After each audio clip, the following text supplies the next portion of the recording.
and so on. Okay. Now I will come back to distribution feed, that smooth line that you were seeing for so long in the histogram. You said that there is an option just right over here. Can you see? This option, show distribution curve. Just click on it. Okay. So now you get it. Okay, you can change the color by double clicking on that line also. No need though. You can, but so if there is an option right over here, if you click on it, you will get the distribution feed. Okay, see, this line is still selected. You can double click on that to change the color, the width of the line. Okay, let's see, double click and see, you can get the lines, which color you want, which weight, which style you want, what weight you want to give. Suppose I want to give a dotted line. Okay, I selected this dashed line and I want to increase the weight, say 2, and I want to give blue, make the line blue in color, and I apply. It works accordingly. Just close the graph and I get it on the output.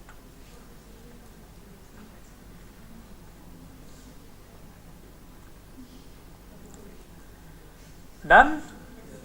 Excited? Great.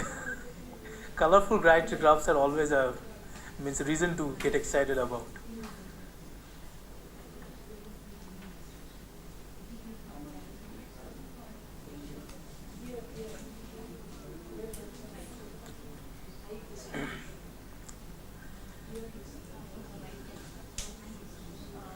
Now this graph is not symmetric, is it?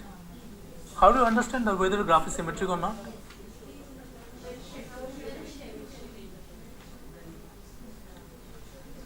It should be. Yeah, the left half should be exactly equal to the right half. And what is the special property of this graph? Yeah, symmetric means that if you fold it along this line, it will just merge line by line, right? And what is the special property of such curves? Mean is equal to median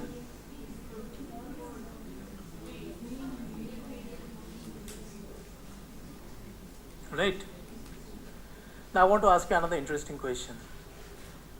For this curve, what is the relationship between mean, median and mode?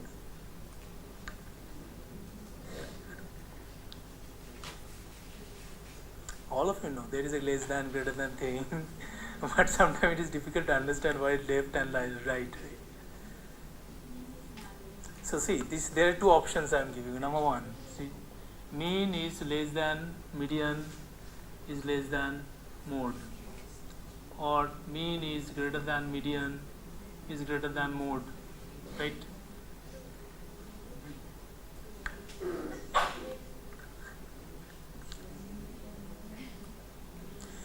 I will tell you it's extremely easy to identify, extremely easy to. Where is the mode located? Very easy, the value with the highest frequency, mode is here, okay?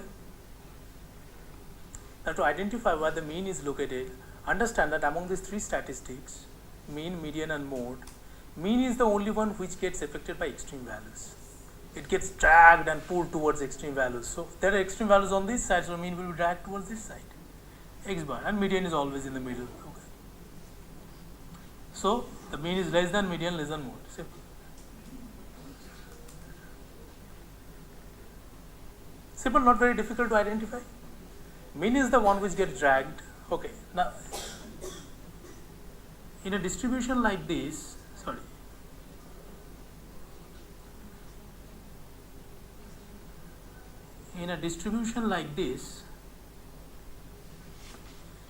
this will be mode. Mean will be dragged towards the extreme values, x bar, and the median will be the median bust observations. So here the mean is greater than, median is greater than mode. Okay, so that is the information of symmetry and skewed symmetric that we have. Now this variable income, debt to income ratio is not normal, it is skewed. And for this variable, you can see that which one is greater, mean or mode? Mean is greater, it's dragged towards the right side. So mean is greater than, median greater than mode. and I want to make this distribution nearly symmetrical. Do you know how to make a skewed symmetric distribution nearly symmetrical? We need to do some kind of transformation, okay, like logarithm transformation or square root transformation. What we need to do, we have the dating variable already with us, which gave a distribution like that. We need to take the square root or the log of this variable. Either one might work, and most of the time they work. Okay, so what I am going to do, I am going to create a new variable which is the square root of dating or the log of dating, and I will check the histogram of that variable. So instead of using dating, I will use a transformed variable, that is log of dating or square root of dating. And again, it's very simple to do. You just go to the same option, that compute variable, and you are right now, means by now you're accustomed with this window also. This is target variable, and again you can name it anything you want. Okay, don't use this name. Don't use any comma, don't use any spaces. Okay, and this variable should not start with numbers.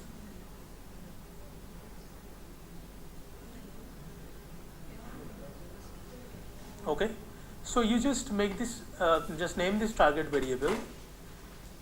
In the function group, you select arithmetic, because we are going to use an arithmetic function. Square root is an arithmetic function, and if you select arithmetic, it will give you all the functions that belongs to the arithmetic group.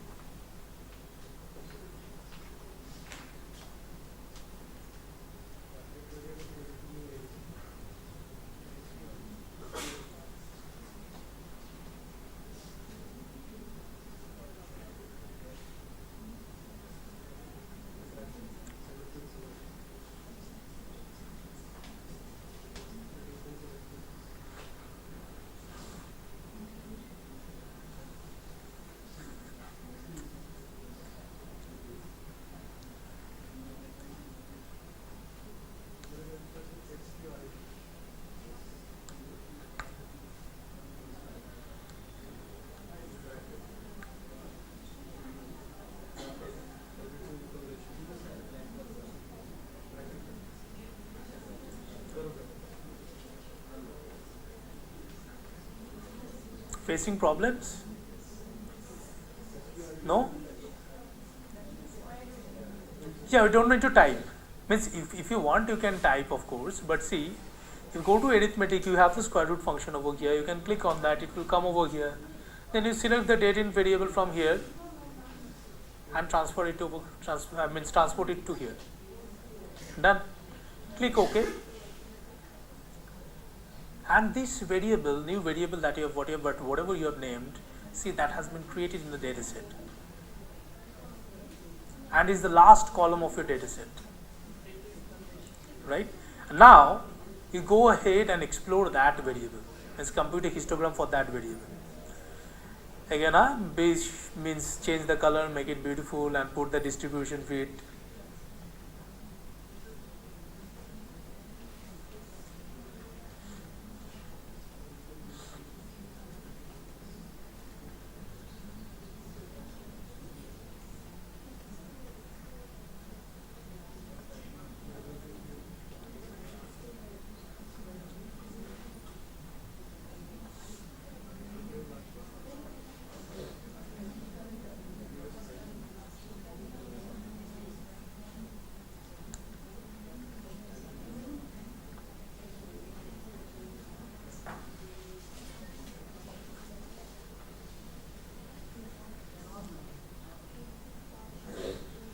Done. So which is it normal now? It's symmetric.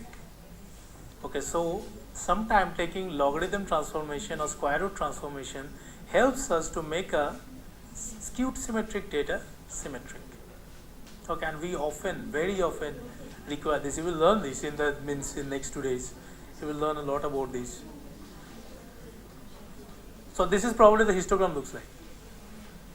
It may not be violet, okay, so, but yeah, and this is the transformation. It was raw and then the transformed one is this. Now coming to the last part of the session, and the last part is always very easy. Okay, so find and replace. So means one of the most known command for us. It's present everywhere. It's present in Word. It's present in Excel. Okay, so we'll find something and replace with something else. That's the catch. Okay. Why do we need to do that? Crazy things.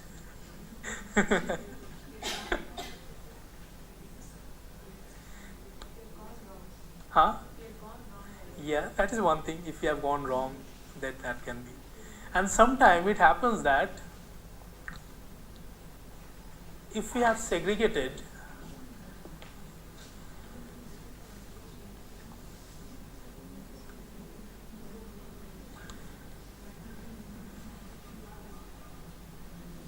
let's say a variable x. Okay, let's not name a variable x. Okay, and suppose that we have segregated into 5 groups, 1, 2, 3, 4 and 5.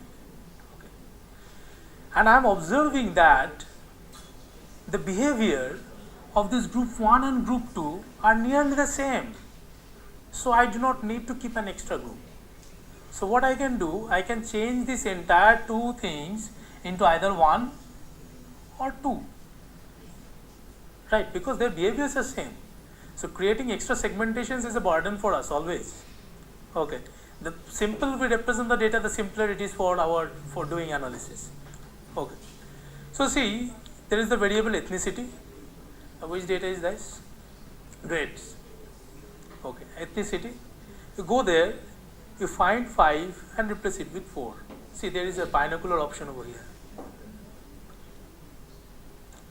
Yeah, there is a binocular option over here for find and replace.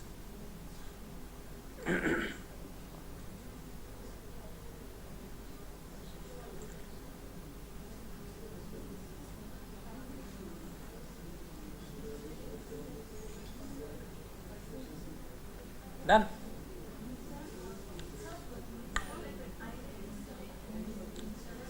You highlight ethnicity. Okay, highlight ethnicity. Then that find and replace will come, na? The binocular option will be visible, right? Then you go there.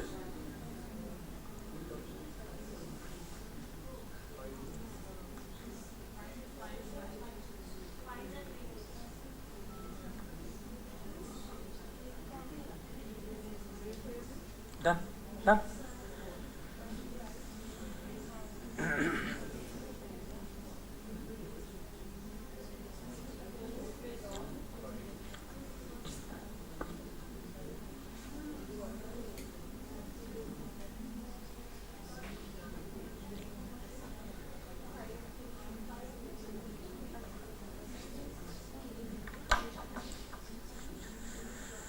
So completed, right? So we have learned a lot of things in this last 2 sessions. In fact, the most simple things only we have learned for the last 2 sessions.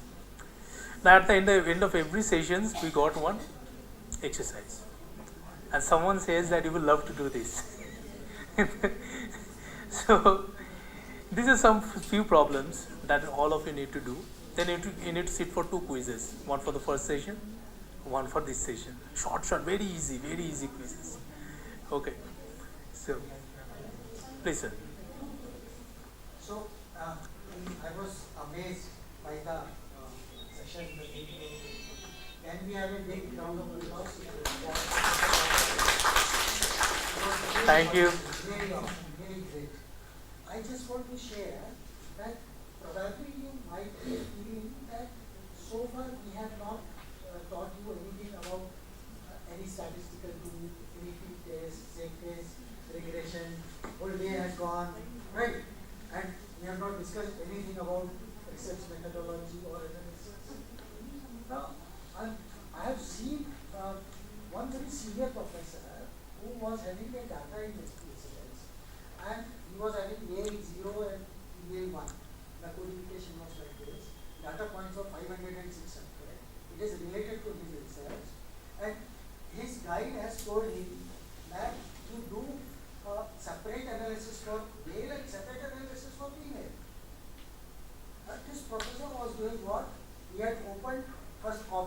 and then started deleting 0, 0, 0, 0. And the trouble was all 0 were not together. If all 0 are together, select and delete in one shot it will happen. No, they were scattered. And he was not knowing that how to make them in sequence. Yeah, he was So not knowing he sorting was also. going each row and seeing whether it is 0 or not. If it is 0, delete it. It took 3.5 hours. And again some zeros were there in the What my point is, when I'm very much sure that if you have decided to learn this research and if you are interested, you are a researcher, number one, you are definitely going to play with the data, definitely. Otherwise you will not have to be here. Number two, some point of time, definitely you will go for things. Definitely. Either you have told yourself or in the coming 2, 3, 4, 5 years, someday you will do. And then, whenever you will play with data, and particularly if you write a research paper, collect data, then this session, which was last session, which Gaurab had explained very nicely, will be very, very useful. And this session was prepared with great effort. There are so many useful commands and SPPS, but all those commands which are very useful for researchers are clubbed in this session. You may not be able to appreciate any command now, today, or probably in the coming 6 months also you may not use it, probably. You may not use that range command in the coming 6 months, probably. But my guarantee, one day when you do research or your PhD, you will recall any command or range command, apply it and see the benefits. Right? I was having one data and then which was given to me by one professor of my college, and then he was saying that the data, he was a marketing professor, so the data is of sales, and he had shown to his guide. Then his guide had said that the sales data and this sales data was of some MNC company of last 10 years or 15 years. So he said that before international financial crisis and after international financial crisis, I want to separate this data into these two charts. And before financial crisis, the sales were very high, and after financial crisis, the sales were low comparatively. So he said that you convert this data into two parts, low and high. And this professor went mad. Again, 650 observations. How he will do that? Continuous delivery in two parts. How he will do that? If Professor Gaurab had not shown the command, and that professor was not knowing that command. So for 15-20 days he was in madness. He was depressed. And because he was senior professor, so he was not comfortable in sharing those influence. See, when you attain an age, We can have now and they can come and do exercise, no? When you are young, very easily you can say that, I don't know boss,